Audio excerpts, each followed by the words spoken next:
हाय। तो क्या आप भी अपना फाइनेंशियल प्लान बनाते हो और इन्वेस्टमेंट डिसाइड करते हो, लेकिन एक छोटी सी चीज़ को इग्नोर कर देते हो और वही चीज़ आपके पूरे प्लान को बिगाड़ सकती है? ये है लीगल और रेगुलेटरी कॉन्स्ट्रेंट्स।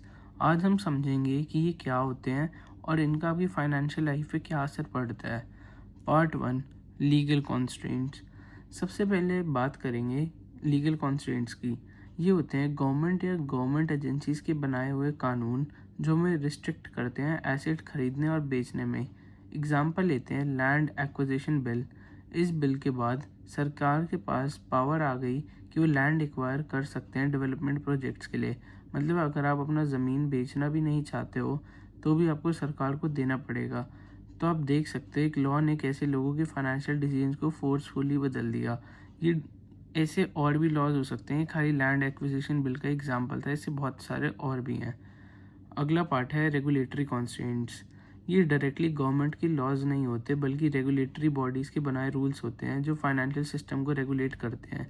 जैसे कि आरबीआई जो बैंकिंग सेक्टर के रूल्स बनाती है, सेबी जो स्टॉक मार्केट या कैपिटल मार्केट्स को कंट्रोल करती है।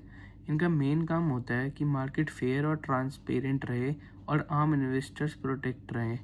अब हम समझेंगे इम्पैक्ट ऑन फाइनेंशियल प्लानिंग। अब सवाल ये उठता है, फाइनेंशियल प्लान बनाते वक्त हम इन चीज़ों को कितना ध्यान रखना चाहिए।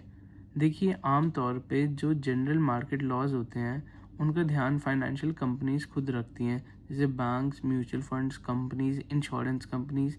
ये अपने प्रोडक्ट्स लॉन्च करते वक्त रूल्स फॉलो करते ही हैं।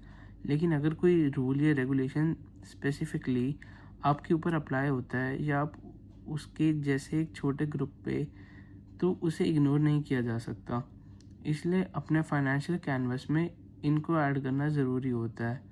अब हम एक एग्ज़ाम्पल से भी समझेंगे। सपोज़ आप एक बिजनेसमैन हो और आपके सेक्टर में एक नया रेगुलेशन आता है जिसमें टैक्स या कंप्लायंस कॉस्ट बढ़ जाती है।